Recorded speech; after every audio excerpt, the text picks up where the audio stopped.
स्मरण जय जय राम। सद्गुरु समर्थ रामदास स्वामी महाराज की जय। रहमान दर करो अब मोरे साई, तुम बिन नहीं मुझे माँ बाप भाई। रहमान दर करो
पते हर हर महादेव। सद्गुरु साईनाथ महाराज की जय। भक्ति पथाविन इतर पंथ ते आसार काही न रया राभद पंढरपूर वासिया। भक्ती पथाविन इतर पंथ ते आसार काही न रया राभद पंढरपूर वासिया। चरा चरा या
आसार काही न रया नरा भज पंढरपूरवासिया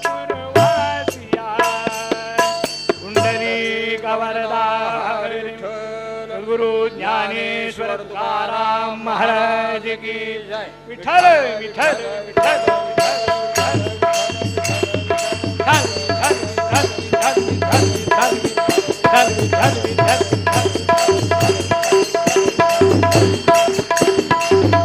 पुंडलिक वरदा विठ्ठल जय सच्चित घन जानकी जीवन नारायण तव दासोहम जय सच्चित घन जान सगळ्या मोठ्याने म्हणा नारायण तव दास सोहम जय सच्चित घन जानकी जीवन नारायण तव दासोहम जय सच्चित घन जानकी जीवन नारायण तव दासोहम जय सच्चित घन जानकी जीवन नारायण तव दासोहम जय सच्चित घन जानकी जीवन नारायण तव दासोहम जय सच्चित घन जानकी जीवन नारायण तव दासोहम जय सच्चित घन जानकी जीवन नारायण तव दासोहम पुंडलिक वरदा हरि विठ्ठल सद्गुरु ज्ञानेश्वर तुकाराम महाराज की जय सद्गुरु वामन शास्त्री महाराज की जय जय जय रघुवीर समर्थ मनुष्य मात्राच्या कल्याणाकरता प्राचीन काळापासून सर्व जगामध्ये चिंतन चालू आहे. माणसाचं परमकल्याण कशात असेल, माणसाला शाश्वत सुख कसं मिळेल, माणसाचं जीवन समाधानी कसं होईल. आपल्या देशाची सुदैवाने काही कोटी वर्षाची परंपरा आहे, त्यामुळे विचारमंथनही पुष्कळ आहे. त्याचा एक जसा फायदा असतो तसा एक तोटाही समजा येईल. तसा तोटा नाही, परंतु आजची परिस्थिती पाहताना थोडासा तोटाच. विचारांचं वैविध्य वाढलं, पुष्कळ पर्याय उपलब्ध झाले आणि त्यामुळे एक प्रकारचा मतमतांचा गलबला झाला आपल्या इथे. माणसाच्या समाधानाकरता काय असावं, कसं आपलं जीवन माणसाने नेमस्त करावं, चिंतन खूप आहे. आणि मग त्याचं उद्दिष्ट काय ठेवावं याच्यामध्ये फरक आहेत. मग ईश्वराच्या अस्तित्वाविषयी श्रद्धा ठेवणं एक पक्ष आहे, ईश्वर नाकारणं दुसरा पक्ष आहे. मतलबापुरता ईश्वर स्वीकारणं हा आणखीन एक नवीन पक्ष तिसरा आला, मतलबापुरता आहे. तेव्हा या सगळ्यामध्ये पुष्कळ तत्वचर्चा आहेत, उहापोह आहेत. प्रत्येकाचे काही एक स्वतःचे सिद्धांत आहेत, त्याच्याकरता आधारभूत काही वचनं आहेत. वेदवाङ्मयापासून संत वाङ्मयापर्यंत ह्या सगळ्याचा मूळ आधारही उपलब्ध आहे. परिणाम असा झाला की माणसाच्या कल्याणाचेच मार्ग, अगदी उपमा खरं म्हणजे देऊ नये पण पटेल अशी सांगतो की आज कसं जनतेची सेवा करण्याकरता राजकीय पक्षांचा गजबजाट झाला आहे. प्रत्येकाचं ध्येय एकच आहे, जनतेची सेवा करायची. आता ते राजकीय क्षेत्र जे तिथे शोभतं, पण जिथे याचा स्पर्शही असता कामा नाहीये अशा अध्यात्म क्षेत्रामध्येही याचा थोडासा फार अनुभव येतो. मतमतांचा गलबला आहे. अर्थात तिथे या गलबल्याच्या मागे स्वार्थी प्रेरणा असते, इथं गलबलांच्या मागे तत्वज्ञानाच्या सिद्धांतातलं वैविध्य असतं. थोडासा फरक आहे, पण आहे तो गलबलाच. आणि सामान्य भाविकाच्या दृष्टीने थोडासा तो एक अवघड प्रश्न आहे. त्याच्याकरता सर्व संत महात्म्यांनी एक निर्णय सांगितला, अन्यथा याच्यावर जर चर्चा करत राहिलं तर उदंड आहे. महाराजांचं एक पद आहे, अनेकाची अनेक मते दयाने चित्त व्यग्र होते. अनेक मत आहेत माणसाची. कुणी असं म्हणतं, कुणी तसं म्हणतं, कुणी तसं म्हणतं. म्हणतात निराकार असुनिया ईश निर्विकार. कुणी म्हणतात सगुण तुझला, कुणी म्हणतात विश्वी भरला. तसे कुणी म्हणती हे समूळ खोटे, कशात वाचा ईश कर्म मोठे परी तुझ्या पुष्कळ आहे असं म्हणजे आज काही पूर्वरंग त्या पदावर नाही, परंतु प्रामुख्याने जे वेद परंपरा मानतात अशा मतमतांचं संकलन या दुसऱ्या पदात आता जे म्हणलं त्या पदामध्ये आहे. कोणी ईश्वराला निराकार मानतं, निर्गुण मानतं, सर्व व्यापक मानतं, कोणी सगुण मानतं, कोणी ईश्वर मानतच नाही, म्हणजे कर्मश्रेष्ठ मानतं. ईश्वर मानत नाही म्हणजे वेद परंपराच आहे बरं. सांख्य तत्वज्ञानाप्रमाणे ईश्वर असला तो बँकेच्या कॅशियर प्रमाणे आहे. कॅशियर तुम्ही ज्यावेळी विड्रॉल स्लिप भरून देता त्यावेळी का तुम्हाला दान देतो काय, तो तुमच्या खात्यातले पैसे तुम्हाला देतोय. तसं ईश्वर जे काही तुम्हाला फल वाटतं की पुण्य फळ आहे, सुख आहे, ईश्वर देत नाही. तुमचं कालचं कर्म फलरूपाने असं तुम्हाला परत मिळतंय, बस एवढंच एक सिद्धांत आहे. त्याच्यामागे काही वेद मान्य अशी तर्क पद्धती आहे. परिणाम असा झालाय, गलबला वाढला आणि म्हणून संतांनी निर्णय घेतला या कोणत्याही मार्गाने जायचं असेल तरी अडचण नाही, कोणत्याही मार्गाने जा, फक्त त्या मार्गाने जा, त्याला भक्तिपंथ बनवा, मार्ग कोणताही असू दे. आणि म्हणून महाराज या पदामध्ये सांगतात भक्तिपथाविन इतर पंथ ते असार काही नरा भज पंढरपूर वासिया. भक्ती मार्ग हा सोपा आणि खरा मार्ग आहे. मग तदनुषंगिक जे मार्ग आहेत त्या मार्गामध्ये अर्थ नाही असं नाहीये. इथे कलीच्या देशकाल परिस्थितीप्रमाणे जो नेमका निर्णय झाला तो भक्तीला अनुकूल असा हा काल आहे. कलीची चर्चा पुष्कळ आपण भागवतादी ग्रंथामध्ये पाहतो, आज त्याचा सविस्तर विचार करण्याचं काही कारण नाही. तेव्हा कलीचं जसं घोर स्वरूप आहे तसं कलीचे काही प्लस पॉईंट पण आहेत. शेवटी या सृष्टीमध्ये 100% चांगलंही काही नाही आणि 100% वाईटही काही नाही. कमी वाईट अधिक चांगलं, अधिक वाईट कमी चांगलं, असं सगळं सत्यानृते मिथुनी कृत्य अयम लोक व्यवहार असं सगळं सर्व मिसळ सगळी झालेली आहे. तोच परिणाम या मार्गांमध्ये सुद्धा आहे. मग ज्ञान मार्ग त्याला काही अर्थ आहे, कर्म मार्गाला काही अर्थ आहे, योग मार्गालाही काही अर्थ आहे. अर्थात हा योग मार्ग म्हणजे आपल्या परंपरेने आलेला योगा क्लासेस मधला योग मार्ग नाही. हातपाय ताणायचे काय, हे बैल कधी हल्लेलेच नसतात. जरा शेपूट पिळली की जरा पळतात, पुन्हा फारसं काही त्याच्यात होत नाही, पण जरा बरं. आणि नाहीतरी आळशी लोळत पडण्यापेक्षा 5ला उठून योगाच्या मार्गाने कामी ना उठतात, पुष्कळ बरी गोष्ट आहे. तेवढी सवय टिकली तरी बरी गोष्टी अनेक होतात. कारण तो ब्राह्ममुहूर्ताची जे पवित्र मानलाय, अनेक त्याच्यामध्ये ज्याला घ्यायचं आहे त्याच्याकरता, बरं का, ज्याला लोळत पडायचं आहे त्याच्याकरता नाही, घ्यायचं आहे त्याच्याकरता अनेक दिव्य तरंग उपस्थित असतातही. कारण एक सहज चर्चा निघाली, एक महात्मा मी असे पाहिले, म्हणजे आता अशा तापांच्या आधीच 1 वर्षभर त्यांनी देह सोडला. अहो ते फक्त एक एवढं ओंजळ शंखभर दूध पियायचे वर्षभर दिवसभरात, बाकी पाणी नाही, त्यांना दूध नाही, काही नाही, काहीच लागायचं नाही. आता त्यांनी काही मला सांगितलं नाही, काही नाही. दुसरे एक महात्मा भेटले होते, असेच अचानक भेट झाली. तिथे मी त्यांना विचारलं, असेच काही त्यांनी योग मार्गाविषयी चर्चा केल्या. अहो म्हटलं मी तो महात्मा असं पाहिला, बरं तो कसा आमच्या पाहुण्यांच्या घरी होता, म्हणजे त्यांच्यावरती पूर्ण आमचं निरीक्षण होतं. किंवा असतात ना काही माणसं की उपोषण करतात की नाही, आता की समोर काही खायचं नाही, नंतर भक्तगणांची गर्दी संपली की शेजारती झाली की फराळ चालू, असंही काही नाही. पाणी मागत नाहीत, काही मागत नाहीत, आणि त्यांच्या वाणीमध्ये किंवा आचरणामध्ये कुठेही थकवा नाही. म्हणजे रहस्य काय, त्यावेळी ते म्हणले कदाचित त्यांना ती अमृतबिंदू प्राप्तीची सिद्धी असेल. हे काय भानगडे, ते म्हणले पहाटेच्या वेळामध्ये अंतरिक्षामध्ये असे ते अमृतबिंदू असतात.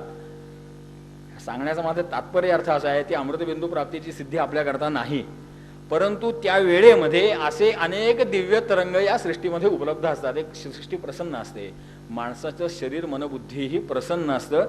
अर्थात हे जे रात्री दूरदर्शन दीर्घकाल पाहायचं आणि त्याच्या चिंतनामध्ये आता कधी झोप लागली का लागली नाही माहीत नाही, ते कोणीतरी ढोसून उठल्यावर उठवायचं, ह्याच्याकरता कसं कळायचं. वेळेवर जावं, त्याच्या आधी वेळेवर झोपावं, आणि झोपण्यापूर्वी आपली मनस्थिती आपणच बिघडवू नये अशी निदान काळजी घ्यावी. हे दूरदर्शनवाले काय करतायत, आपला खिसा त्याने आधीच कापलेला आहे, आता मनस्थितीही कापायला निघाले, आणि आपल्याला ते कळत नाही. बघा, तो जास्त दूरदर्शन पाहतो त्याच्या जीवनातल्या प्रत्येक क्षेत्रामध्ये अस्वास्थ्य आणि चांचल्य येतं.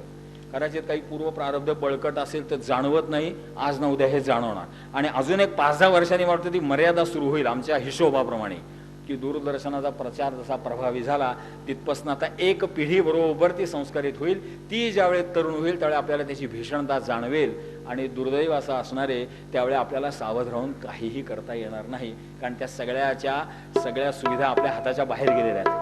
आणि मग आगतिक होऊन आज अनेक घरं आहेत बघा, शहरांमध्ये जाणवतं, माणसं चर्चा करतात व्यासपीठावर, पण घरातलं दूरदर्शन बंद करायचं भान नाही. अतिशय घातक मनोदुर्बलता आणणारे विषय. बाकी सामाजिक डायमेन्शन्स तर खूप आहेत त्याच्या, पण आपण मनानेही अतिशय विकृत होत जातो ते पाहून सारखं. मला सांगायचा मतितार्थ असा आहे की हे जे पाहून अस्वस्थपणे झोपण्याचा प्रयत्न करतात त्यांना एक धड झोप येत नाही, आणि मग त्यातनं एक दुष्टचक्र निर्माण होतं. अनेक रोगांना आपण त्यातनं निमंत्रण देतो. थोडंसं ईश्वर चिंतनामध्ये काही पारमार्थिक ग्रंथ वाचून झोपा हरकत नाही. त्याच्याकरता खूप चांगले ग्रंथ आपल्याकडे आहेत की जिथे गॅरंटेड झोप लागू शकते, तसं काही चिंतन नाही. पण त्याच्यात झोपा, ते दूरदर्शन बघून झोपणं खरं नाही. ब्रह्मसूत्राचा विचार करा, नक्की कधी झोप लागेल पत्ता लागणार नाही, अशा खात्रीच्या जागा आहेत.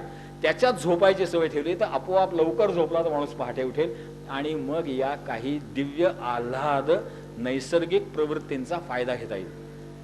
मला सांगायचं तात्पर्य काय की तसं योग मार्ग असू दे, कुठलाही मार्ग कोणताही असू दे, त्याच्यामध्ये काही उपमार्ग आहेत, ध्यानाचे काही आहेत वगैरे वगैरे. आणि आता तर सध्या खूपच फॅशन आहे, म्हणजे हे मोजायला आपल्याला शक्य होणार नाही, इतके उपमार्ग खूप आहेत. मतितार्थ असा आहे की ह्या प्रत्येक मार्गाचं तुम्ही कोणत्या मार्गाचा अवलंब करावा हा ज्याच्या त्याच्या मर्जीचा प्रश्न आहे, क्षमतेचा प्रश्न आहे, दोन्ही आहे. नुसतीच मर्जी असून का उपयोग आहे क्षमता नसेल तर. परंतु तो जो मार्ग असेल त्या मार्गामध्ये यशस्वी व्हायचा असेल तर त्याला भक्तीची जोड दिली पाहिजे. त्या रस्त्याला भक्तीच्याच रस्त्याने न्यावं. तुम्ही ज्ञानमार्गी राहा का कर्ममार्गी राहा, तुम्ही ध्यानयोगी असा का आणखीन प्राणायाम करा, आणखीन काही करा, जे कराल त्याला भक्तीची जोड द्या, तरच तो मार्ग या देशकाल परिस्थितीमध्ये उपयोगी आहे. आणि म्हणून महाराज सांगतात की याच्या व्यतिरिक्त दुसरे पंथ आहेत ना, अर्थ नाहीये त्याच्यामध्ये. त्याच्यामध्ये जर भक्ती असेल तरच त्याच्यामध्ये अर्थ आहे. ज्ञान जे भक्तीला विनमुख झालं त्या ज्ञानाला किंमत नाही. माणसं तरकटी बनतात आणि काही दिवसांनी ती तशीच राहिली तर कदाचित मानसिक संतुलन गमावून बसतात. शक्य आहे जर भक्तीची जोड मिळाली नाही तर. माणसं कर्मकांडी झाली तर ती कर्मठ बनतात. लोकाला तर त्याचा त्रास होतोच, त्यांचा स्वतःलाही त्याचा त्रास होतो. शेवटी प्रत्येक माणसाच्या शरीराची मर्यादा आहे, आणि ती मर्यादा संपली की आपणच नियम घालून ओरडाआरडा केलेला असतात, ते धड पाळता येत नाहीत, धड आचरता येत नाहीत, आणि मग एक प्रकारची अस्वस्थ चिडचिड जन्माला येते.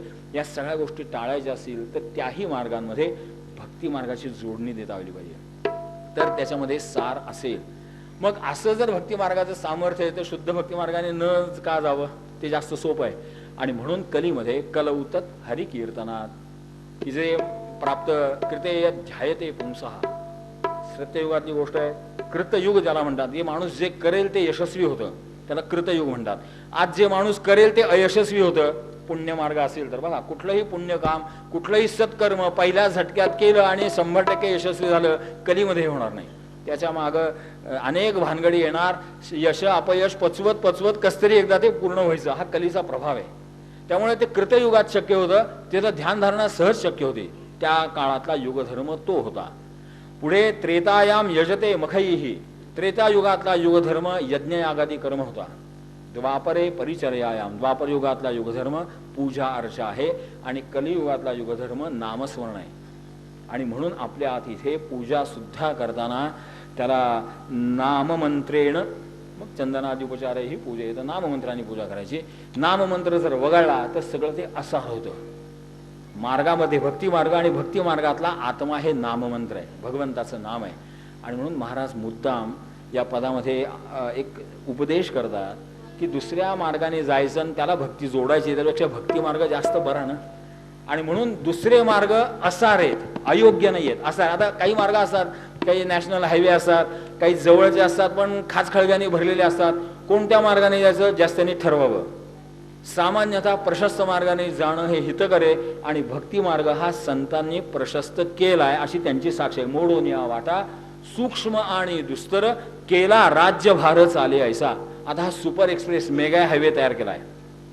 बारीक बारीक बारीक वाटा होत्या, काही योगाच्या होत्या, शॉर्टकट्स आहेत. योगाच्या वाटासारखे शॉर्टकट नाहीत, फार खाचखळग्याने सुद्धा नाही, दर्या डोंगरांनी भरलेला मार्ग आहे तो. सुखरूप गेला तर गेला, नसता 12व्या अध्यायामध्ये ज्ञानेश्वर महाराजांनी जे स्वतः योगयोगेश्वर होते, ज्यांनी स्वतः 6व्या अध्यायामध्ये पंथराज म्हणून ज्या योगमार्गाचा उल्लेख केला, त्याचीच मर्यादा सांगितली. तो पंथराज आहे ज्याचा योगमार्गाचा अधिकार आहे त्याला, आणि ज्याचा योगमार्गाचा अधिकारच नाही त्याच्याविषयी ते खरं नाही. लोखंडाचे चणे बोचऱ्या पडती खाणे, तई पोट भरणे की प्राणे शुद्धी म्हणो. किंवा आपुले पाठीवरी चालीजे आपुले पायवरी, आपल्या पाठीवर आपल्याच पायाने चालायचं इतकं ते सोपं आहे. मला वाटतं योगासनात सुद्धा हा प्रयोग नाहीये कुठेही की आपल्या पाठीला पाया लावून चालून बघा, थोडंसं शक्य नाही. ते तसं होतं योगा मार्गाचं, असा खाचखळग्याने भरलेला मार्ग आहे. हे सगळे ज्ञानमार्गही वाटतं तरी सोपं नाही. ज्ञानाच्या शुद्ध अनुभूतीनंतर अंतःकरण अगदी त्या निष्कलंक करणं सोपी गोष्ट नाहीये. त्याला कोणताही डिटर्जंट उपलब्ध नाही. आणि म्हणून ह्या सगळ्या वाटा आम्ही दुरुस्त केल्या. म्हणजे सगळ्या वाटातलं सगळं अवघड पण काढलं आणि आता एक असा नॅशनल हायवे तयार केलाय. बरं, पुन्हा ह्याच्यात टोलही काही नाहीये. हा हायवे मोठा असा चालायचा. सध्या हायवे करतात पण इकडून तिकडं प्रत्येक वेळा ते भीक मागायला माणसं बसलेली असतात. खरं म्हणजे आपण रोड टॅक्स प्रत्येक वाहनाचा भरतो, त्याला रोड टॅक्सच नाव आहे. रस्ते दुरुस्ती आणि मेंटेनन्स करता दिलेला टॅक्स आहे. पण जनता काय दुबळी आहे, त्याला काही आवाज नाही. हे फार, आणि त्याचे हिशोब बघा. काही लाखाची कामं करतात आणि कोट्यावधी कमावतात. नुसत्या त्या पावत्या बघा, प्रत्येक सिरियल नंबर काही हजार रुपयाचा आहे. लाखाची सिरियल चालू आहे. 2 लाख 10 लाख 4 महिन्यातली अवस्था आहे. म्हणजे त्याच्या गुणिले 15 पट 15 रुपयाचा तो टोल असतो. हे एकेका वेळे एकेका नाक्यावरती चालू आहे. आणि हा सगळा विचार तो आपल्या बुद्धीच्याच पलीकडला आहे. पण हा मार्ग असा आहे की इथे असा टोल नाही, काही फी काही नाही. केला राज्यभार चाले असा सुखाचा मार्ग आहे. जो सुखाचा मार्ग आहे, जो पंढरपूरच्या पांडुरंगाकडे नेणार आहे. पांडुरंग हे प्रतीक आहे आणि हे प्रतीक हे परब्रह्माचं प्रतीक आहे. हे शंकराचार्यांपासून सर्व ज्ञात संतांनी मानले. परब्रह्मलिंगम भजे पांडुरंगम. पांडुरंग हा परब्रह्मलिंग आहे. आपण असं मानतात काही लोक की गोपालकृष्णाचा हा अवतार आहे. मग त्याला अनेक पुराण कथा आहेत बरं का, की रुक्मिणी रुसली, मग ती आमच्या तिथे घरापाशी दिंडीर बने तिथे आली, कोणी म्हणतं पुंडलिका करता आली. ह्या सगळ्याला आधार आहेत. परंतु या सगळ्या समजुती आहेत की कृष्ण परमात्मा मग इथे आले, मग विटेवर उभा राहिले, मग त्यांना पांडुरंग म्हणायचं. नामदेव महाराज म्हणतात नाही, येथूनही अवतार सकाळाधिका. तुम्ही कृष्णाची गोष्ट करताय, कृष्ण कोण झाला, त्याच्यापूर्वी राम कोण झाला. जे ज्ञात अज्ञात अवतार आहेत ते सगळे पांडुरंगाचेच अवतार आहेत. आणि हे लक्षात येत नाही. म्हणून कृष्णाचा अनेक वेळा असं होतं की नाही, मुलगा प्रसिद्ध असतो, मग बापाची ओळख करून देतात. ते तमुके गोविंदराव होते की नाही, हे त्यांचे वडील. अरे मुलावरनं बापाची ओळख, पण काय कलीमध्ये असं नसतं. मुलावरनं बापाची ओळख करायचा प्रसंग येतो. तसं झालं, हा कृष्ण इथं आला, हा कृष्ण झाला आणि तो इथे परत आला, असं आहे. आणि म्हणून दासगणू महाराज सांगतात की जो या चराचराला व्यापून उरला, म्हणजे ह्या सगळ्या मार्गांचं सगळे सिद्धांत आले एका ओळीतच आले. चराचरा व्यापून उरला सावर जंगम हरी, उभा जो पाही विटेच्यावरी. ईश्वराचं स्वरूप कोणत्याही मार्गाने जे सांगितलं ते सगळं ह्याच्यामध्ये आलं. आणि नास्तिकही ज्या ईश्वराला नाकारतात तोही याच्यात समजायला हरकत नाही की तोही पांडुरंगच आहे, ते पांडुरंगालाच नाकारतात. तेव्हा असा हा जो सर्वांना जो अभिप्रेत असलेला परमात्मा आहे, त्याचं बाह्य स्वरूप काय असेल हा फार गौण आहे. कारण आपली संस्कृती बाह्य स्वरूपाला फार महत्त्व देत नाही. आणि म्हणूनच आपल्या इकडे मंदिरांमध्ये आणि मूर्तींमध्ये विविधता अनंत आहे, गणती करता येणार नाही, खरोखर गणती करता येणार नाही. अनेक वेळा आपण त्याच्याशी चर्चा केली. आणि म्हणून असा हा जो सर्वव्यापक परमात्मा आहे तो इथे विटेवरती उभा आहे, प्रत्यक्ष उभा आहे. विटेवरती हा प्रत्यक्ष डोळ्यालाही दिसतो, मूर्ती रूपाने का होईना दिसतो. हे सांगायचं तात्पर्य असं आहे, मूर्ती तर आम्हाला रोज दिसते की काय फार मोठा अवघड नाही मूर्ती. अगदी किती गर्दी असली, किती आषाढी असली तरी काही तासांचा खेळ आहे. आणि जरा नोटा खिशात असल्या तर तो काही मिनिटांवर येऊ शकतो, त्याला काही फार मोठी अवघड गोष्ट नाही आहे. या शासनामध्ये काही होऊ शकतं. म्हणजे कारण जे दर्शनाला असतात त्यांच्या भाविकतेचा बाजार करायचा असतो बस. त्यांच्या फक्त घोषणा असतात आणि पैसेवाल्यांची चांदी असते, सगळीकडेच आहे. त्यामुळे इथेही ते आहे, तिथं जे दर्शन होतं ना ते मूर्तीचं होतं. दर्शन त्या मूर्तीच्या ठिकाणी असलेल्या त्या व्यापक परमात्म्याचं व्हायला लागतं. आणि ते दर्शन ज्याला होतं ना मग त्याला कुठेही, म्हणजे त्याला ही मेदिनी हीच वीट आहे, त्याला पृथ्वी हीच वीट आहे. मग त्याला पृथ्वी सुद्धा वीट मानायचं कारण नाही, तो असेल तिथेही त्याची वीटच आहे. आणि त्याच्यासमोर पांडुरंगच उभा आहे. खोल झालं म्हणजे हे पुन्हा ज्ञानमार्गाचं झालं, योगमार्गाचं झालं. सांगण्याचा दादांचा मतितार्थ असा आहे की हा जो चराचराला व्यापून उभा आहे ना तो विटेवरती पंढरपूरला आहे. पंढरपूरला या, कारण पंढरपूरचं एक महात्म्य सांगतात. मुक्तिपेठ वैकुंठ प्रती भाट बहुत दुर्वरी, अशी ही क्षेत्रराज पंढरी. पंढरपूर सुद्धा हे भौगोलिक पंढरपूर हे त्याचं प्रतीक आहे. आता पंढरीचं महात्म्य एवढं आहे ना की आमच्या पंढरपूर वासी लोकांनी तर म्हणजे त्यांचं विमान उडालंच पाहिजे वरती. तेथील तृण आणि पाषाण तेही देव मानावे. आता आम्ही तर माणसं आहोत, ते त्या पंढरपूर करताय. आता आम्ही भौगोलिक का होईना पंढरपुरात राहतो, ते भाग वेगळा, तरी सुद्धा तो एक मार्ग आहे त्याचा.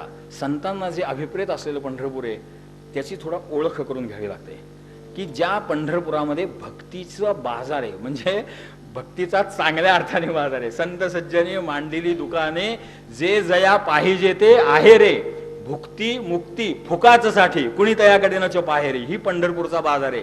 नसता पंढरीचा बाजार सगळीकडे सुरू झाला. आता अध्यात्माचा बाजार ही काही नवीन गोष्ट नाही. तो बाजार इथे संतांना अभिप्रेत नाही, कारण या बाजारामध्ये फी नाहीये. आणि भुक्तीपासून मुक्तीपर्यंत हे काय मॉल असेल बघा, की उपभोगांच्या साध्या व्यावहारिक साधनांपासनं जीवन मुक्तीपर्यंत सगळं आहे. किंमत किती? फुकाच साठी. आणि तरी सुद्धा त्या पंढरीचे जे वारकरी आहेत, कुणी तयाकडे न पाहे रे, असं जे आहे त्याला नाचत जाऊ, त्याच्या गावारे खेळूया, तिथे नाचत जा, हे बाजारात जाऊ नका. हे जे पंढरपूर आहे ते ओळखून घ्यावं लागतं. त्याच्याकरता महात्म्य आहे. पंढरपूरचं महात्म्य तर बहुतेक सगळ्या संतांनी, अगदी रामदास स्वामींचा सुद्धा अपवाद नाही. पंढरी ऐसे क्षेत्र नोहे भूमंडळी, असे पुष्कळ आहेत. जवळ 23 अभंग आहेत त्यांचे विठ्ठल आणि पंढरपुरी महात्म्य सांगण्याचे. तेव्हा पंढरपूर हे अद्भुत क्षेत्र आहे. दुरुनी भेट देखता कळस होय अहंकाराचा नाश, समर्थाचा अभंग आहे. तेव्हा पंढरपूरच्या पांडुरंगाच्या कलश दर्शनाचं महत्व आहे, नगर प्रदक्षिणेचं महत्व आहे. मग त्याला अनुषंगिक कथा उपकथा खूप आहेत. पण हे त्याच्याकरता आहे की ज्याला पंढरपूरच्या पांडुरंगाची अवस्था फक्त त्या विटेपुरतीच आहे, त्याच्याकरता फार मर्यादित आहे. तो चराचराला व्यापून उरलेलं जे तत्व आहे, ते जे दशांगुल तत्व राहिलं ते कुठे राहिलं, ते इथं राहिलं, अशी त्याची जागा आहे. असं पुष्कळ पंढरी महात्म्य सांगायचं म्हटलं तर एक चातुर्मास काय कसंही जातं, इतकं भांडवल उपलब्ध आहे. तेव्हा सांगण्याचा तात्पर्य अर्थ असा आहे की हा जो चराचराला व्यापलेला परमात्मा मुक्तिपेठ बनल्या गेलेल्या पंढरपुरात राहिला का? त्याला काय वैकुंठ बरं नव्हतं काय? पंढरपूरच्या वैकुंठ खूप चांगलं आहे, कारण वैकुंठाला तो क्षीरसागर आहे. इथं देवाला उभा राहायला वीट आहे, झोपायला परवानगी नाही, नैवेद्य उभा राहूनच घ्यायचा, सगळं उभा राहूनच, परवानगी नाही. वैकुंठाला भगवंताला उभा राहायला चोरी होती, शेषावर पडायचं. सुख तिथे होतं, इथं का आला? इथे आला ह्याचं कारण इथे संत महात्म्यांनी जे नाम निर्माण केलं, नामाची भक्ती निर्माण केली, त्याच्याकरता भगवंताला तिथे थांबणं. आणि आपण थांबलोय त्याचंही भान नाही. नुसतं आपण कधी बस स्टँडवर जाऊन बघा, कोणाकरता घ्यायला जावं लागलं ते वाटतं पूर्वजन्माचं पाप आहे, की ज्याला बस स्टँडवर जायचा प्रसंग आला, ती बस वेळेवर येत नाही, आलेली कुठेतरी उभी राहते, फार भानगडी, फार दक्ष उभं राहावं लागतं. आणि जो आपण जावं तो ते कंटाळ माणूस होत राहतं प्रकरण. ती जाणीव त्रास करते जास्त. भगवंताला त्रास का नाही? त्याचं एका संतांनी उत्तर सांगितलं, त्याला जाणवतच नाही आपण उभा आहे. तो इतका रंगून गेला या संत महात्म्यांच्या बरोबर, जाणवत नाही. तर माणूस रंगला की त्याला जाणीव नाही बघा, की त्याच्या सीझनच्या दिवशी व्यापारी 8-8, 12-12 तास उभा असतो, पण त्या धंद्याच्या आकर्षणाने त्याचा ज्ञातेपणा, तो भान नसतं त्याचं, की इतका वेळ मी उभा आहे, बस उभा राहून जातो. तसं भगवंताला युगे 28 विटीवरी उभा, त्याला भान नाही. नामाचं ते सामर्थ्य आहे. आणि म्हणून भक्ती मार्गामध्ये सगळ्यात प्रमुख काय असेल तर नाम आहे. आता नाम जर एवढं प्रमुख आहे आणि त्याचं महात्म्य खूप आहे. नामसंकीर्तन साधनपै सोपे, जळतील पापे जन्मांतरीची, मुखी नाम हाती मोक्ष ऐशी साक्ष बहुतांची, इतकं ते सोपं आहे. मग इतकं ते महात्म्य आहे, सोपंही आहे. मग ते केवढ्याला मिळतंय? हा, जे अशी जी गोष्ट असते ना, जी फार मोठी आहे, त्याची किंमत सामान्यतः मोठी असते. पण हे बाजारच हा अद्भुत असा आहे की इथे त्याला काही वेगळं मूल्य नाहीये. कवडीन रागे दवडीन घटका, शरीर पुसारून दुरी, भक्तीने भजन प्रभू करी. भगवंताचं नाम केवढ्याला आहे, त्याला किती द्यावं? नामाचं महात्म्य ऐकण्याकरता कदाचित पैसे द्यावं लागत असतील. आता जर कीर्तनकार सुद्धा जर बिदागी ठरवत असतील तर हे नामाचं मूल्य सांगणंच आहे की नाही? कारण कीर्तनामध्ये अभिप्रेत काय आहे? कलीमधल्या कीर्तनामध्ये तरी किमान नामस्मरणाचं महात्म्य कळावं, किमान ही वक्त्या आणि श्रोत्याकडनं अपेक्षा आहे. तेही जर आता विकत घ्यायचा प्रसंग आला असेल तर हा कली म्हणावा, परंतु नामाला त्याची किंमत काही नाही. कारण हे महात्म्य ऐकायचं आहे. जर नाम घ्यायचं असेल तर काय नाही, सुखाचे फुकाचे काही नवेचे भांडार, सुखाचे फुकट आहे, नवेचे कदा ग्रंथीचे अर्थ काही, मुखे नाम उच्चारिता कष्ट नाही. कडोसरीचा पैसा जात नाही नामस्मरण करताना, त्याच्याकरता कोणत्याही आणिक साधनांची गरज नाही. असाल तिथे आहे त्या अवस्थेमध्ये नाव घेता येतं. याचा अर्थ कोणत्याही अवस्थेमध्ये कसंही नाव घ्यावं असं नाही. काय कलीमध्ये फारच सावध बोलावे लागतं ना ऐकावे लागतं. काय नाम महात्म्य खरं आहे की जळतील पापे जन्मांतरी सांगली नलगती सायास जावे वनांतरा. काही लागत नाही. नामस्मरणाला कोणताही गर्भंध नाही, नियम नाही. मग काही पुण्यात्मे असतात की जे आंघोळ करतात सिनेमाची गाणी म्हणत आणि टॉवेल हातात घेतला की काहीतरी नामस्मरण एकदा शर्ट पॅन्ट घालून बाहेर जाईपर्यंत करून टाकतात. आमचं रोज असतं महाराज, तसं सरळ नाही. एकही दिवस चुकत नाही. कधी बसला काय नाही, अंग पुसताना काय उद्योग सोडणार दुसरा काही. आणि म्हणून कारण अंग पुसताना म्हणता येत नाही गाणं नीट, ते हिसके बसतात शरीराला, गाणं म्हणता येत नाही, म्हणून नाव घ्यावं अडचण काही नाही. पण ही ती जागा नाहीये नामस्मरण जर घ्यायचं असेल. कारण म्हणून तुकाराम महाराजांनी सांगितलं बरं, मुखी नाम हाती मोक्ष ऐशी साक्ष बहुतांचे. हे जे बहुत आहेत ना ते असे वागलेले नाहीत. त्याच्याकरता काही जेणे विठ्ठल मात्रा घ्यावी तेणे पथ्ये सांभाळावी. असं औषध घ्यायचं आणि अपथ्य तसंच करत राहायचं. काय त्या औषधाने काय करायचं? त्याला औषध काही करू शकत नाही, त्याला पथ्यही सांभाळावं लागतं. तसं नामाचंही काही एक वैशिष्ट्य आहे, त्यात एक सामर्थ्य आहे. पण काही थोडं फार पथ्य कडक नाहीये. हे काही आयुर्वेदासारखं पथ्य नाही, सोपं पथ्य आहे. पण तेही पाळावं लागतं, अन्यथा ते वाया जातं. अर्थात वायात जात नाही तसं, पण ज्या माणसाला कसं असतं करायला पाहिजे असतं फार थोडं आणि इन रिटर्न अपेक्षा फार मोठी असते. असं होत नाही. जेवढं केलं तसं ते मिळतंच. कारण भगवंताचं वचन आहे ना, ही कल्याणकृत कश्चित दुर्गतीन दाता गच्छती आणि स्वल्पम अपि अस्य धर्मस्य त्रायते महतो भयात. दोनदा वचन दिलेलं भगवंताने गीते, त्यामुळे ते खोटं नाही. पण करायचं थोडं तरी सुद्धा भगवंताची कृपा आहे बरं का. थोडं केलं की जास्त मिळतं. त्याला शेती ही साक्ष आहे. एक दाणा पेरला तर 100, 500, 1000 मिळतात. अगदी किडकं कणीस निघालं तरी 100-125 दाणे असतात त्याच्यात. किडकं निघालं तरी भरगतचं भरलं असेल तर सोडून आम्ही मोजून पाहिले म्हणून सांगतो. किडक्या बाजरीच्या कणसा ज्वारीच्या 100पेक्षा जास्त दाणे असतात की जे एकाच दाण्यातनं निघालंय. किमान 100 तर मिळतातच. कोणता व्यापारी असा हा बुडीत धंदा देतो? एक व्यापाऱ्यामध्ये हे नाही आणि यंत्रशास्त्रामध्ये इतकं एफिशियंट दुसरं काहीही नाही.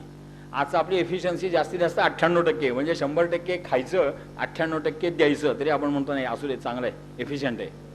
ही काय एफिशियन्सी? एक दाण्याचे किमान 100-200 किमान. तेव्हा ही ईश्वराची कृपा आहे.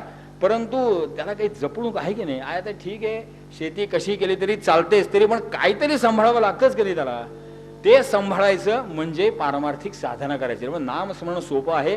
नाम कुठेही घ्यावं, परंतु म्हणून कसंही कुठेही घेऊ नये. काय परिस्थितीवशात घ्यावं, अडचण काही नाही. आप्पांची एक आठवण त्यांनी सांगितली, सार्वकालिक उपयोगी म्हणून पुनरुक्त करतो. एक असाच अत्यंत बिझी मॅन होता आप्पांच्याकडे आलेला. बिझी मॅन म्हणजे नोकरीवाला होता, पण अतिशय व्यग्र होता. मुंबईचा होता बिचारा. म्हणजे सूर्योदय त्याला लोकलमध्येच व्हायचा आणि सूर्यास्त झाल्यानंतरच तो घरी जाऊन पोहोचायचा. त्याला परवानगीच नव्हती घरात थांबायची सूर्योदय बघायला. काय करतात, असतात असे काही आगतिक जीव. लागत असे सदा पोटधंदा, काय करणार? तो म्हणला काय करणार हो, नामस्मरण घ्यायला वेळच नाही. म्हणला कुठलं स्नान कुठली संध्या आली म्हटल्या, देवाच्या फोटोला हात सुद्धा जोडायला वेळ होत नाही. आणि खरं आहे, काही काही माणसं मी बघितली, नवऱ्याने शर्ट घातला की बायको गुंड्या लावत असते. काय करणार? तो त्याला ते खिशातलं 5-20 घ्यावं लागतं. एकही गोष्ट चुकलेली चालत नाही. अवघड आहे ते सगळं शरीरात. मग नामस्मरण घ्या कुठे? खरं आहे म्हणले आप्पा. म्हणले बरोबर आहे, अगदी योग्य आहे तुझं. मग तू काय करतोस पुढे? त्यांना अगदी शांतपणे बाळबोत पायऱ्या विचारा. काय म्हणला, मी ते रेल्वेत जातो, मध्ये भयंकर मोठी सरकार असते, आमची मित्रमंडळी मागणं बसून येतात. बरोबर आमचा ते डबा ठरलेला आहे, मी तिथं जातो. मग जो आमचा डाव सुरू होतो, एक 40 मिनिटाचा प्रवास आहे, पण आम्ही बरोबर जातो. मग आपण ही 40 मिनिटं आहेत की रे तुला? नाही म्हणतो, त्याच्यात पत्ते खेळायचे असतात ना. आता याला आयुष्यात कधीही फुरसत राहणार नाही. काढता आली तर कुठेही प्रत्येक ठिकाणी फुरसत येते. मग त्याला करायची आपण क्षम्य समजू की ठीक आहे. आंघोळ करताना ना, खरं म्हणजे ज्ञानेश्वर महाराजांची जी अपेक्षा अशी आहे की आंघोळ करताना अंग पुसतानाच कशाला? ज्ञानदेव म्हणे जपमाळ अंतरी धरोनी श्रीहरी जपे सदा. एक क्षण मात्र अंतर कशाला ठेवता? जनी भोजनी नाम वाचे वदावे, अति आदरे गद्य घोषे म्हणावे. कसंही नाही जरी तुझं मधुर उत्तर, दिधला सुस्वर नाही देवे, नाही तयाविण भुकेला विठ्ठल येईल तैसा बोल रामकृष्ण. अहर्निश अखंड 24 तास करावं. अनुभव असा आहे, माणसाला कीर्तनात सुद्धा भजन म्हणता येत नाही. हळूहळू मलाही मोठं आश्चर्य वाटतं. बुवा इथं येऊन उभा राहीपर्यंत जो कलकल असतो, तशी कलकल सुद्धा भजनात नसते बघा. काय साथीदारांचा आरडाओरडा असला तर तेवढाच. निघतच नाही नरड्यातनं.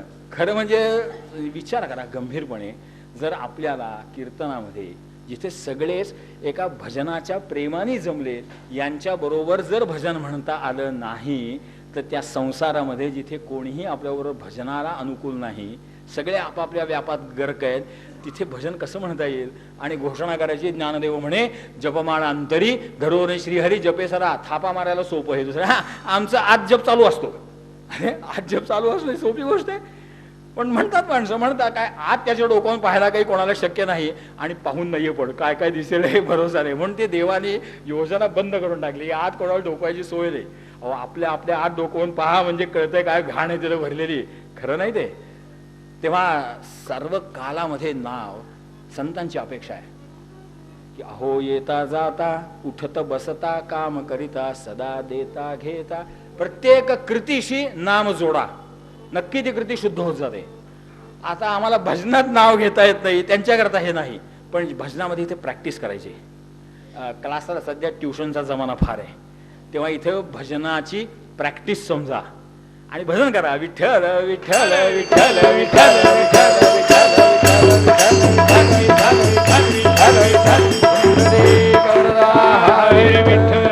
भजन कीर्तनात करायला शिकावं, कथांमध्ये भजन शिकावं, की जे भजन याला संगीत बिंगीत का जोडायचं? तर नुसते असलं विठ्ठल विठ्ठल म्हणलं ना की जरा गोड वाटत नाही. जरा त्याला चाल ढंग काही ऑर्केस्ट्रा असला म्हणजे त्या संगीताच्या का होईना चालीने गुणगुणावं असं वाटतं. हरकत नाही, हरकत नाही. वरच्या आवरणाने का होईना नाव घेताय तेवढं पुष्कळ बरं आहे. अभ्यास करायचा तो हे नाम जीवनातल्या प्रत्येक कृतीशी जोडावं लागतं. आणि आता हे एकदा जोडता आलं, नाव जोडता तसं येतं. अपयश प्राप्त झालं, काही शोकाचं राम राम राम राम म्हणतो म्हणजे ते विचारा रामाला दुसरं फुरसत नाही, फक्त शोकाच्या वेळेसच उच्चारायचं राम नाव. आता सावित्रीबाईला म्हणूनच ते झालं हो, येऊन माझ्या भरल्या घरी भरभर ते तो जोगडा हे म्हणले राम नावाचं भरल्या घरी असतात. लोकांच्या विक्षेप कल्पना असतात. त्या कृष्णार्जुनाचं चित्र, हो हे चित्र घरात ठेवलं का तुम्ही? म्हणले अरे खरं म्हणजे चांगलं चित्र आहे की त्या विजय रथावरचं कृष्ण आणि अर्जुनाचं चित्र हे म्हणजे याच्यासारखं आता पवित्र चित्र उपलब्ध नाही. यत्र योगेश्वरा कृष्ण यत्र पार्थो धनुर्धरा तत्र श्रीर विजयो भूतीर ध्रुवा नीतीर मतिर्मम. उद्या ते 18व्या अध्यायात बघा ज्ञानोबारा काय लिहितात, त्याला पूर्णोद्गार म्हणतात संजयाचा. सगळं पूर्ण झालं आणि आमच्या डोक्यात काय ते महाभारतातलं आहे. खरं म्हणजे ते चित्र घरात असलं की महाभारत व्हायची शक्यता नाही. आता कोणता कौरव उभा राहिलो त्या चित्रापुढे, एकदा झटका खाल्लाय त्याने. विक्षिप्त कल्पना काहीतरी असतात आणि माणसाला आश्चर्य आहे. भगवंतावर करायची विश्वास नसेल पण भूताखेतावरती असतो. अनेक नास्तिक असे पाहण्यात येतात की नाही की जे ईश्वर नाकारतात पण वास्तुशांती करतात घराच्या. याचं कारण तेच आहे, ती नको, ती किरकिर नको. तेव्हा अशा प्रकारच्या अनेक बावळट समजुती आम्ही उराशी बाळगतो. घरात महाभारत ठेवू नये, उपनिषद घरात वाचू नये, ते अमकं पुराण इथं सगळे घरात असताना वाचू नये. परवा एक जण लावो तुमच्याकडं मंगल कार्य झालं ते गरुड पुराण कुठलं वाचताय हो म्हणले. मला काहीतरी संदर्भ पाहिजे होता. ते गरुड पुराण म्हणजे माणूस मेल्यानंतर त्यातल्या बाकीच्याने वाचायचं असं काही नाहीये. खरं म्हणजे अरे शेवटी ते एक माणसाच्या कल्याणाचं साधन आहे. गरुड पुराणामध्ये बरोबर आहे माणसाच्या अवधोदेही गतीचं वर्णन नाही तर ते सांगायचं कोणी? कारण मेला, तो काही परत सांगायला देत नाही त्याला गती काय. क्रांतदर्शी ऋषींनी सांगितलं म्हणून कळायचं, पण मेला तो कुठेतरी जिवंत येतोच. कारण law of conservation of energy, शक्तीचं सातत्य आहे. जातस्य हे ध्रुव मृत्यूर ध्रुवम जन्म मृतस्य. मेलेला जन्माला येतो, त्याची प्रक्रिया काय, हे सगळं का करायचं असं सगळं ते एक सायन्स आहे. आता ठीक आहे जरा अर्थोदेहिक आहे पण काय करणार ते समजून घ्यायला नको. कारण आपल्याला प्रत्येकाला मानू नका, मरायचं आहेच. तेव्हा पुढं काय एकदा लक्षात घेतलं पाहिजे. तेव्हा अडचण काही नसते. उलट त्याने माणूस उर्वरित जीवन हे जास्त चांगलं जगवतो. नाथ महाराजांची गोष्ट प्रसिद्ध आहे, मी फक्त संकेत देतो की तो एका माणूस त्यांच्या पैशांचा सांगत होते. अहो तो घरातले तर सगळे त्रासले सुरू आहे त्याला. तो स्वतःही कंटाळा होतो, त्याला जाणवत होतो कोणाचं आपल्यावर प्रेम नाही, सगळं वरवर करतात. आणि तो नाथांना भेटायला गेला की बाबा मला काहीतरी सुख नाही हो म्हणला. सगळे करतात, मी माझा शब्द कोणी मोडत नाही पण मनापासून करत नाही. ते मला जाणवत आहे की हे मनापासून करत नाहीत, मग ह्याचं सुख नाही हो, काय करू? ते म्हणले जाऊ दे आता या भानगडीत पडू नको, एक आठवडा राहिला तुला, पुढच्या सोमवारी तुझा तिकीट आहे म्हणले, पुढच्या सोमवारी तुझा मृत्यू आहे झाला, आता त्याच्या दृष्टीने पहा म्हणले काय करायचं ते. एकनाथ महाराज म्हणले ते खोटं कसं असेल बरं, अगदी गंभीरपणे म्हणले आता या भानगडीत तू पडू नको, राहिलेच किती दिवस, 7 दिवसाचा खेळ आहे. अहो तो जो बदलला एकदम. आता काय कोणाचे अपमान झाले असतील त्याचे क्षमा माग, लोकाला प्रेमाने वागायला सुरुवात केली. मोठं आश्चर्य वाटलं. त्याला ते सोमवार आला, नाथ महाराज आले त्याला भेटायला. मोठं त्याला बरं वाटलं की आता काय बरं आहे, सोमवार आला तरी जिवंत आहोत. संत महात्म्याचं दर्शन झालं. मोठ्या भाविकतेने पाय पडला. महाराज म्हणला आता तुम्ही सांगितलेलं आता राहिलं थोडं. म्हणलं आज आता जायचं. कोणी सांगितलं म्हटलं तुला जायचं? हा तुम्ही सांगितलं की जायचं म्हणून. तो सोमवारातून अवकाशी म्हणले. पण मला आई आधी सांग की गेल्या 2 दिवसात तुला कसं वाटतंय? भाऊ म्हणला फार बरं वाटतंय. लोक किती चांगले होते म्हणले. सगळं प्रेमाने वागताय. त्याचं कारण तू खऱ्या प्रेमाने वागत होतास. मरणाचे स्मरण असावे.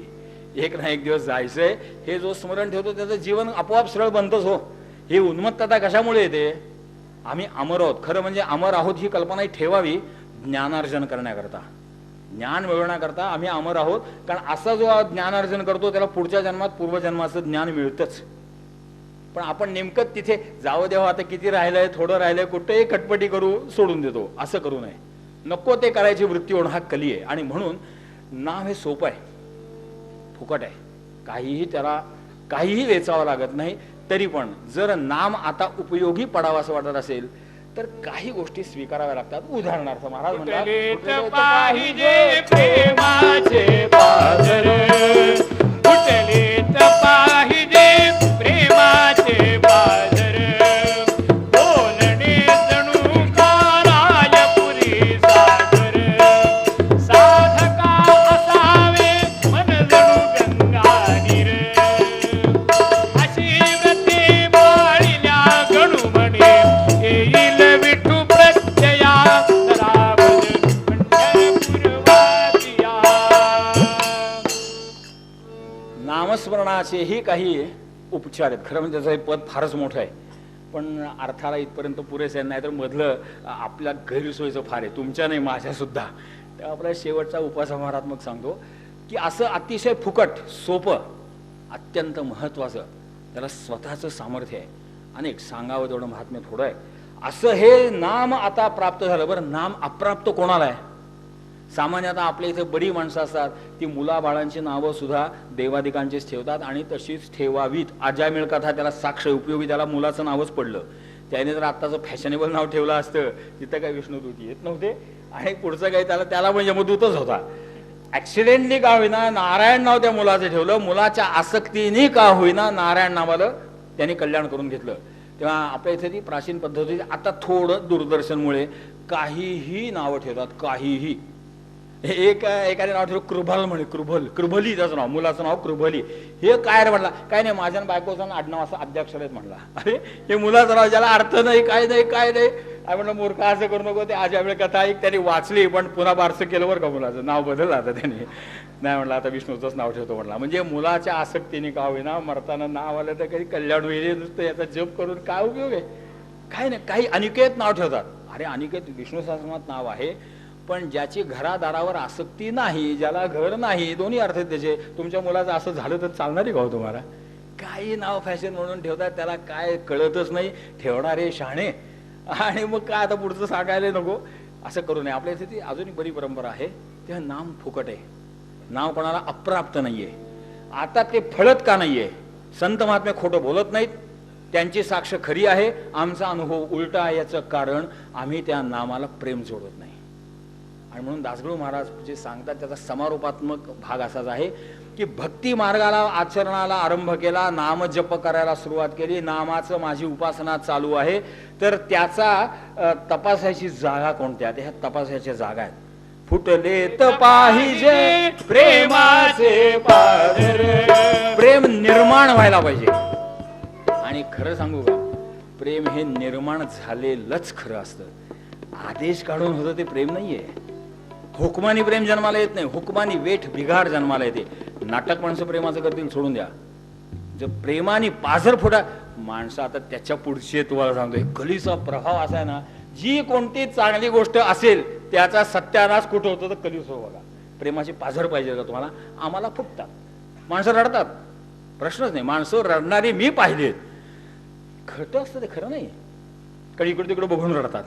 त्याचे एकांतात भजन बघा बरं. काय नाही, मग एकांतात आधी कोणी भजन करतच नाही. असली माणसं चुकून करायचा प्रसंग आला आपल्यापेक्षा खराब असतं ते. पण कोणी बघतंय म्हणलं की त्याला मग त्याला रंगत आली. खरं नाही. प्रेमाचे पाझर असे हृदयात न येतात आणि त्यालाच प्रेम म्हणतात बरं का. प्रेम असं असतं की हुकूम कसाही असो, प्रेम असतं ते प्रेमीवरच असतं, त्याला प्रेम म्हणायचं. आणि हे निर्माण व्हावं लागतं. फुटणे याचा अभिप्रेत अर्थ असा आहे की आता आवरणं शक्य नाहीये म्हणून ते फुटलं. ते असं उसळून बाहेर येतं, त्याला फुटले तर पाहिजे. प्रेमाचे पाझर फुटणं म्हणजे नळ सोडल्यासारखं नाही. आधी टाकी भरून ठेवायची आणि मग नळ सोडायचा. त्याला पाझर फुटणं म्हणत नाही. पाझर असा जमिनीतनं फुटतो, दगडातनं फुटतो, कसाही असतो. आणि असा फुटलेला पाझरातनं पाझरतं ते स्वच्छ आणि पवित्र असं. नळातनं येतं ते स्वच्छही म्हणता येत नाही, पवित्र तर लांब राहिलं, स्वच्छही नसतं ते. तेव्हा असं जे आणलेलं असतं ते खरं नाही. परमार्थ मार्गामध्ये आणावं लागतं. नाही असं काय, आमचं जीवनच इतकं वैराण वाळवंट आहे की जगण्याकरता का होईना पाईपलाईनची गरज आहे, पण ते खरं नाही. प्रेम हे भगवंताविषयीचं निर्माण व्हावं लागतं. आणि हे प्रेम जे निर्माण व्हायचं असतं ना, ते कोणाच्या आदेशाने नाही, गरज म्हणून नाही, आता दुसरा पर्याय नाही म्हणून नाही, उलट असेल. इथे प्रेम करू नका म्हणून सुद्धा जे होतं त्याला प्रेम म्हणतात. आणि ज्याचं प्रेम करायचं असतं ना, त्याचं कल्याण भावाची काळजी घ्यायची असते. प्रेमामध्ये गुलामी नसते.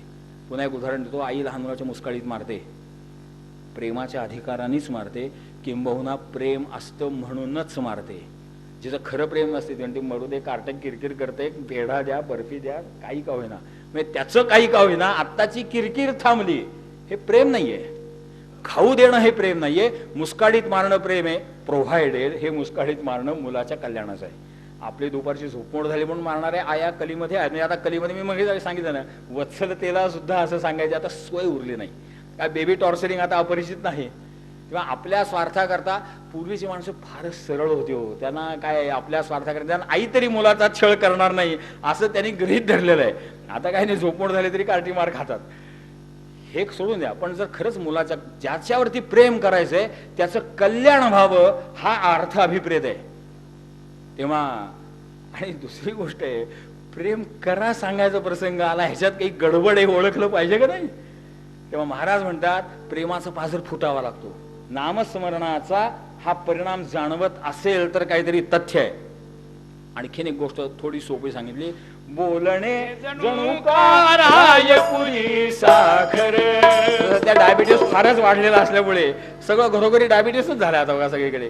त्यामुळे रायपुरी साखर कळायचीच नाही.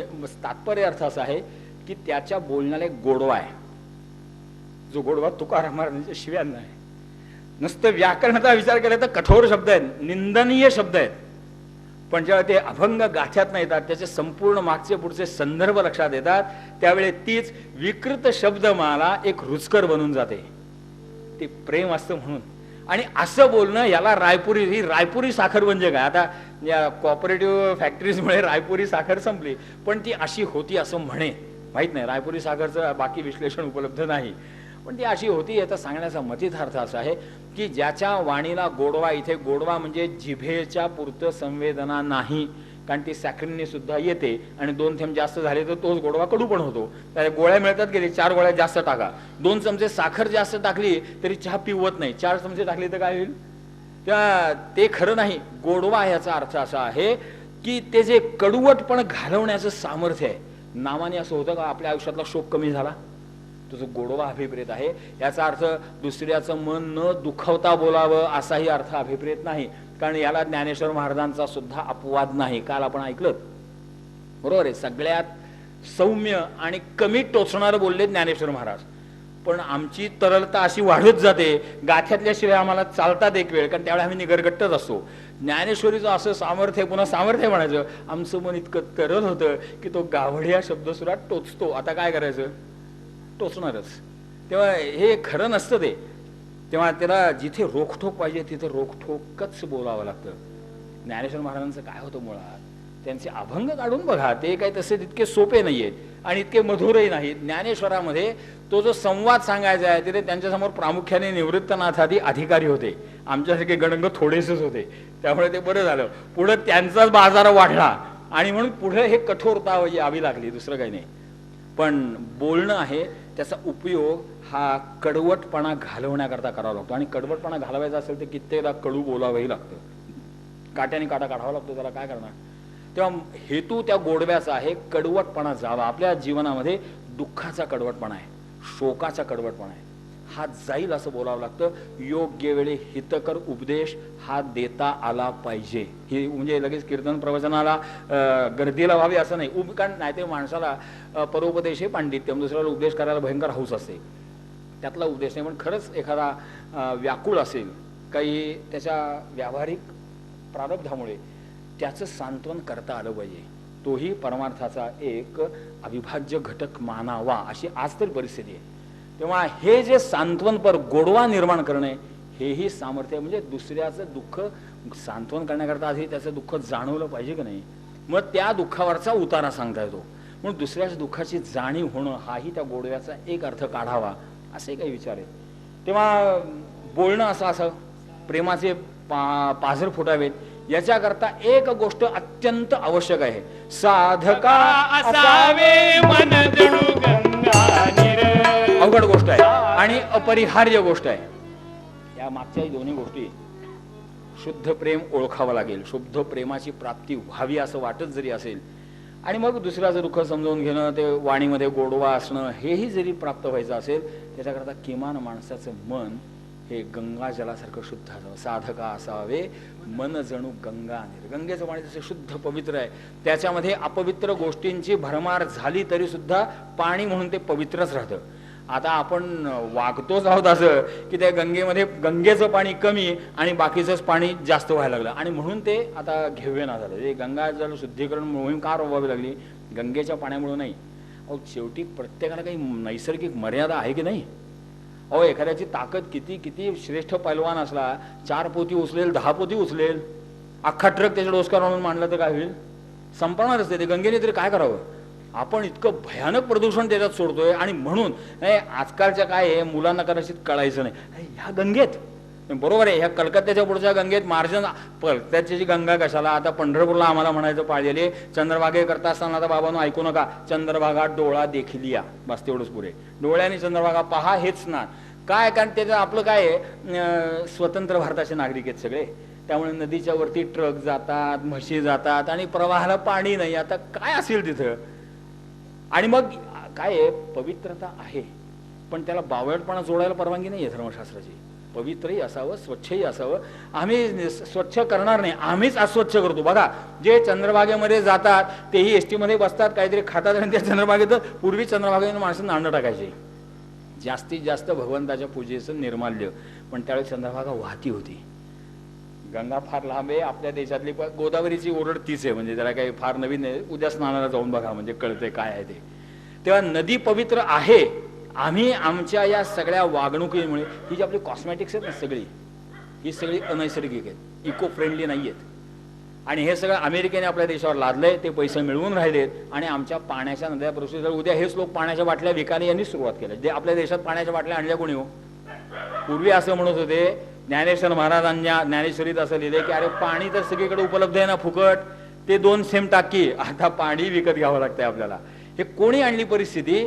ह्या लोकांनी आणली आणि आपणही बावळासारखं त्या दूरदर्शनवरच्या जाहिरातीवरती फसून अनाचार हेच करतोय. तेव्हा त्याचं एक तात्कालिक सुख आहे, कारण माणसं वागतात इतकी घाण, त्यांच्या अंगाला खरंच घाण येते. त्यामुळे परफ्यूम्स, हे सुगंधी साबण, अहो घरात माणसाला राहायला अशक्य होतं, नाही तर इतकी त्याची बोकडाची घाण आणि माणसाची घाण, खाणं तसंच, बाकीचे वागणं तसंच, कशाला अंगाला घाण येणार नाही तर दुसरं काय होणार? ते झाकण्याकरता आचरण सुद्धा करायला कोणाची तयारी नाही, अजून प्रभावी साबणं. आणि मग आता साबणाची जाहिराती सुरू होतील, 4 तास वास टिकतो, आमच्या साबणाचा 24 तास टिकतो, सुरूच होईल. आणि त्यांनी होतंय काय? नद्या प्रदूषित होतात, ह्याची घाण तशीच राहते. तेव्हा हे खरं नसतं. साधकाचं मन गंगा जलासारखं पवित्र असलं पाहिजे. त्याच्यामध्ये यत्किंचितही अपवित्रता असता कामा नये, अस्वच्छताही असता कामा नये. जिथे अस्वच्छता आहे ना तिथे पवित्र राहत नाही. मुक्त्याच्या सोहळ्यांना सोहळं समजू नका, ते किमान शुद्ध पाहिजेच पाहिजे आणि मग पवित्र पाहिजे. तेव्हा शुद्ध आणि मग पवित्र. आपलं मन शक्यतो शुद्ध आणि पवित्र करा. उत्तम विचार हे माणसाचं मन पवित्र बनवतात, वाईट विचार माणसाचं मन अपवित्र बनवतात. आणि आपण आपलं जरी निरीक्षण केलं तरी आमच्या मनामध्ये शुद्ध, सात्विक, चांगले विचार कमी असतात आणि नको ते विचार जास्त असतात. सगळीकडनं आमच्यावर मारा त्याचाच होतोय. आणि म्हणून सावध राहावं लागतं की हे नाम सुखाचं आहे, नाम अत्यंत श्रेष्ठ आहे. भक्ती मार्गासारखा सोपा मार्ग दुसरा नाही. पण आमच्या सोपेपणाच्या कल्पना थोड्या भिन्न आहेत. उपलब्ध मार्गामध्ये सगळ्यात सोपा भक्ती मार्ग आहे, कारण इथे कोणतेही साधन संभार नाही, कोणतेही मिनिमम क्वालिफिकेशन नाही. अहो ते ध्यानधारणेला योगाला बसणं सोपी गोष्ट नाही आहे. त्याला माणसाची मनबुद्धी अत्यंत भक्तीला लागते, त्याच्या सहस्रपट जास्त पवित्र किमान तिथं ॲडमिशन घ्यायला आधी मुळात बेसिक क्वालिफिकेशनच फार मोठं लागतं. ही परीक्षा अवघड आहे, खरं नाही ते सगळ्यांना तिथे ॲडमिशन मिळण्याची शक्यता नाही. इथे तसं नाही, इथे सगळाच येथे आहे अधिकार, सगळ्यांना अधिकार आहे. परंतु हा अधिकार आहे ॲडमिशनचा, पास होण्याचा नाही. प्रवेश आहे, पास व्हायचं ते अध्ययन करून, त्या अध्ययनाची ही दिशा आहे. आपलं मन पवित्र, नाहीतर माणसं अशी असतात 20-20 वर्ष, माझ्या जन्मापूर्वीपासून भक्ती मार्गातली माणसं, कोणाला नावं ठेवायचा खरं म्हणजे अधिकार नाही, पण वस्तुस्थिती आहे ना, आपल्यामध्ये जर काही सुधारणा होत नसेल तर आपण करतो ती भक्ती आहे का आणखीन काहीतरी आहे तपासलं पाहिजे. आणि म्हणून मन पवित्र होत नसेल, ती साधना, ती उपासना, ते अनुष्ठान हे जरा चुकतंय बरं का काहीतरी. हा लक्षात घेतलंच पाहिजे. जेवढं चटकन लक्षात येईल तेवढं त्याचंच बरं होईल. आणि म्हणून मन पवित्र व्हावं. ज्याचं मन शुद्ध पवित्र झालं त्याला भगवंताची प्राप्ती दूर नाही, पण मन पवित्र करत राहणं ही साधना आहे. आणि म्हणून साधकांनी काय करावं, साधका असावे मन जणू गंगा निर, गंगेच्या पाण्यासारखं आहे की जे स्वतः तर पवित्र असतंच असतं, त्याच्यामध्ये येणाऱ्यालाही पावित्र्य देण्याचं सामर्थ्य गंगा जलच आहे. गंगा गंगेत योग ब्रूयात योजनानाम शतैरपी, हे उगीच म्हणलेलं नाहीये. 100 योजनांवरनं का होईना गंगेचं जो स्मरण करेल, विमुच्यते सर्व पापैहि विष्णू लोकस्य गच्छते, सगळ्या पापातनं तरी सुटका होते. हे सामर्थ्य गंगेच्या पाण्याचं आहे. इतकं संतांचं मन ह्या सामर्थ्याचं आहे. बघा आपण हे स्मरणच करतो घेऊ, योजनानाम शतैरपी पेक्षा जास्त अंतर आहे. ज्ञानेश्वर महाराजांचं माझ्या अंतर किती आहे मोजता येईल? 700 वर्षापूर्वीची कालगणना होऊन गेली, अंतर फार आहे. तरी सुद्धा ते पवित्र करू शकतं. मीच काय, कितीही पिढ्या पुढे जो जो तिथपर्यंत जाईल त्याला हे मिळेल. हे सामर्थ्य का निर्माण होतं, ते या साधनेमुळे होतं. ही साधना आहे. पवित्र मन करणं हे साधना बरोबर आहे. बद्ध माणसाला ही कष्टसाध्य साधना आहे, सोपी गोष्ट नाहीये. वाईट विचार मनामध्ये येऊ नयेत. प्रयोग करायला सुरुवात केलं की अनुभव येईल. कष्टसाध्य इतकं सोपं नाहीये, पण ते करा, जेणेकरून अंततोगत्वा आपलंच परमकल्याण होईल. काय कल्याण होईल? दास गणू म्हणे अशी व्रते पाहिल्या गणू म्हणे येईल विठू प्रत्यया नरा भज पंढरपूर वासिया. ही व्रत म्हणून सांगतात, व्रत आहेत.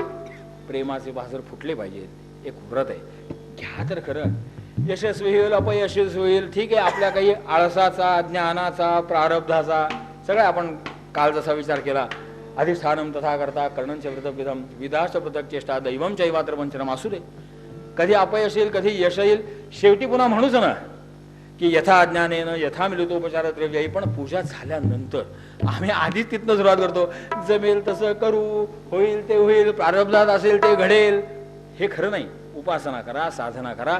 करतानाचा हा मार्ग लक्षात ठेवा की एका कधीतरी त्या प्रेमाची प्राप्ती आपल्याला व्हायला पाहिजे.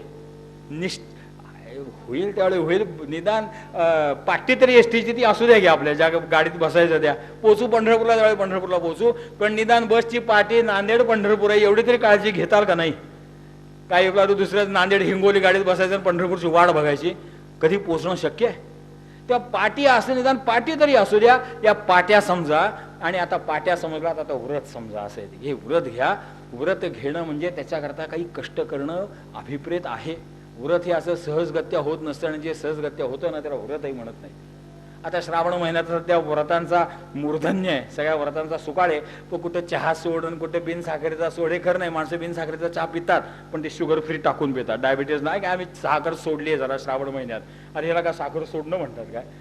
आणि यांनी काय होणार आहे? त्याच्यापेक्षा जर व्रत करायचं असेल तर ही व्रत करा. ही जर व्रत केलीत तर भगवंताचा प्रत्यय येईल. बाकी कशाला सांगायचं? आणि म्हणून तो प्रत्यय येण्याकरता हा जो चराचरा व्यापून उरला, ईशावास्यमिदं सर्वं वेदाने सांगावं, संतांनी मान्यता द्यावी आणि आम्हाला अनुभूती यावी असं वाटत असेल तर त्या गोष्टी स्वतः सिद्ध आहेत. अनुभूती यावी वाटत असेल तर ही व्रते येईल विठू प्रत्यया नरा भज पंढरपूर. आणि म्हणून तिथे पांडुरंग हे दैवत फार सोपं आहे. अरे दैवत तसंच आहे, मुळात कमरेवर हात ठेवून उभा आहे, म्हणजे रिलॅक्स आहे आणि डोळे बंद करून उभा आहे. का आई तुमचं पाहत नाही, काळजीच करू नका, तुम्ही फक्त त्याच्यापर्यंत पोहोचला एवढं त्याला जाणवू द्या, बाकी काही पाहत नाही. त्याच्याकरता त्यांनी डोळे बंद केलेत, कमरेवर हात ठेवून निवांत वाट बघतोय, तुम्ही चिंता करू नका. बाकीचे देव जरा तसे सोपे नाहीये, ते डोळे उघडून पाहतायत हा कसा वागतोय, पांडुरंग पाहत नाहीये, तिथपर्यंत या फक्त. आणि म्हणून पांडुरंगाचं भजन हे सोपं केलंय संतांनी, आणि तेच सगळ्याचे अवतार आहेत. इथे अट्टहास ठेवू नका, आपली एक भूमिका समन्वयाची.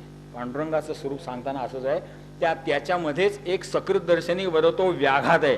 पांडुरंग ह्या शब्दाचा व्याकरणाचा अर्थ गोरा गोरा पान, आणि ते गोरं पान आहे काय, काळी मूर्ती आहे, हेच लक्षात घ्या म्हणले. आपण प्रार्थनेत म्हणतो, पण ते म्हणतो पाठ आहे ते प्रत्ययाला येत नाही. शोभतो जलदा परिहरी इंदिरावर सावळा, कुंद सुंदर गौरहार वेदना परिराहिला, पांडुरंग समोलती तुझ भाविका कळले यदा, श्री शिवा भजतो अशा मज बाधते आपदा. पांडुरंग हे खरं म्हणजे या कुंद सुंदर गौर रूप शंकराचं आहे, आणि हा मेघश्याम आहे. तरी पांडुरंग का म्हणतात, हरिहरा नाही भेद एक वेलांटिसाची आड, हे लक्षात येण्याकरता म्हणतात. पांडुरंग परमात्मा म्हणतात. विठ्ठल हे त्याचं रूप आहे. विठ्ठल ह्या शब्दाचा वीचा केला ठोबा, वी म्हणजे ज्ञान, विद म्हणजे टू नो, जाणीव असणे, ज्ञान. त्याची ही सगुण मूर्ती आहे, मूर्तिमंत ज्ञान आहे. त्यामुळे ज्ञानमार्गी असला तरी इथंच या, कर्ममार्गी असला तरी इथंच या. तेव्हा ही जी अनेक नविध नावं सांगितली, विठ्ठल सहस्रनाम, विष्णू सहस्रनाम त्याचं सहस्रनाम आहे. तेव्हा ही येथूनही अवतार झाले, सगळा अधिका एकदा लक्षात आलं की मग आधी रचली पंढरी मग वैकुंठपुरी. जेव्हा न होते चराचर तेव्हा होते पंढरपूर. या भौगोलिक पंढरपुराच्या आश्रयाने कोणत्या पंढरपूरला जायचंय, त्या पांडुरंग परमात्म्याची भक्ती केली की ते, आणि प्रत्ययाला आलं की ते होतं, असं उभय पक्षी समजावं. अशा ज्यांनी या पंढरपुराची वारी करून उपासना केली, त्या पांडुरंगाच्या भक्त्यांना साक्षात प्रत्यय आणला. अशा का महात्म्याचं चरित्र सांगतो. रहम नजर करना हे साई, रहम नजर करना, बच्चों का पालन करना, वो बच्चों का पालन करना. मैं अंधा हूँ बंदा आपका, मैं अंधा हूँ बंदा आपका, मुझसे प्रभु दिखलाना. साई रहम नजर करना, बच्चों का पालन करना, वो बच्चों का पालन करना. जाना तुमने जगत पसारा, जाना तुमने जगत पसारा, सब ही झूठ जमाना. साई रहम नजर करना, बच्चों का पालन करना, ओ बच्चों का पालन करना. दास गणु कहे अब क्या बोलूं,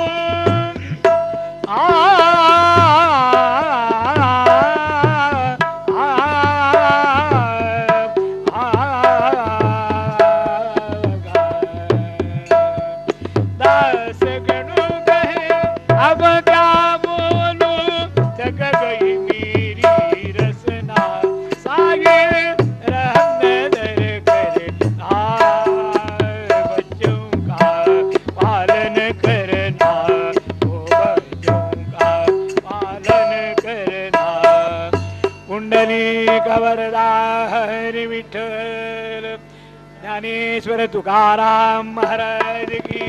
विठ्ठल विठ्ठल विठ्ठल विठ्ठल विठ्ठल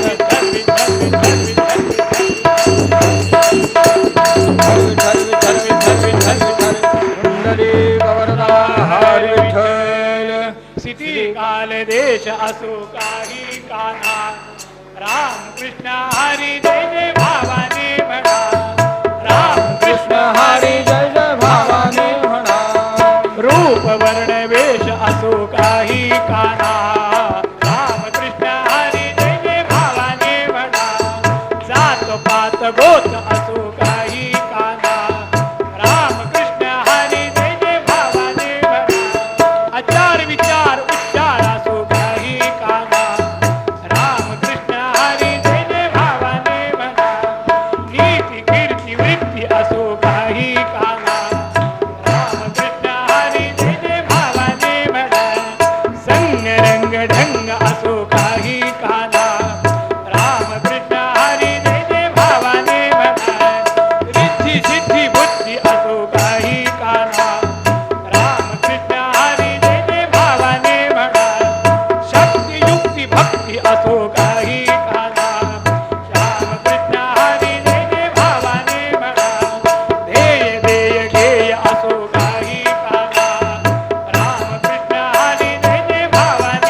विठ्ठल गुरु ज्ञानेश्वर तुकाराम महाराज की जय सद्गुरु दासगणु महाराज की जय जय जय रघुवीर समर्थ माले घाटावरती धामण गावात बोधला झाला भगवत भक्त महाजो ज्याने निज देह विठ्ठला विकिला.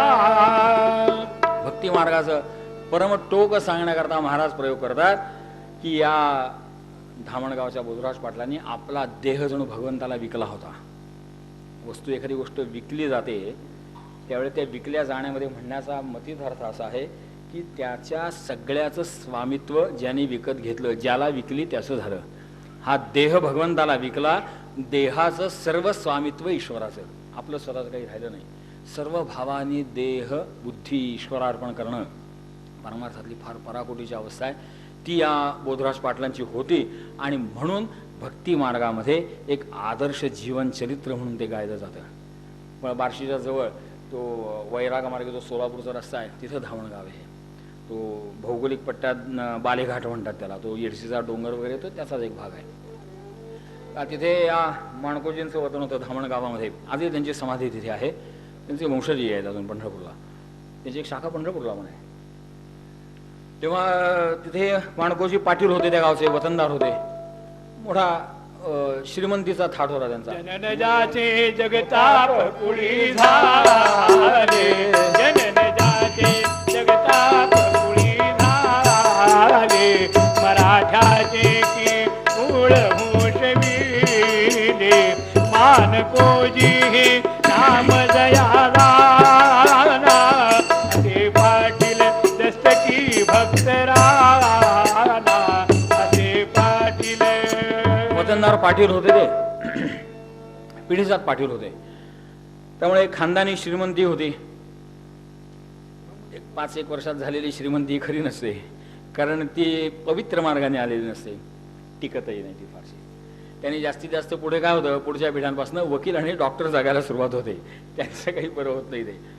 पण यांची एक सन्मार्गाने आलेली संपत्ती होती, पिढीजात संपत्ती होती. असे घनंदास पाटील होते.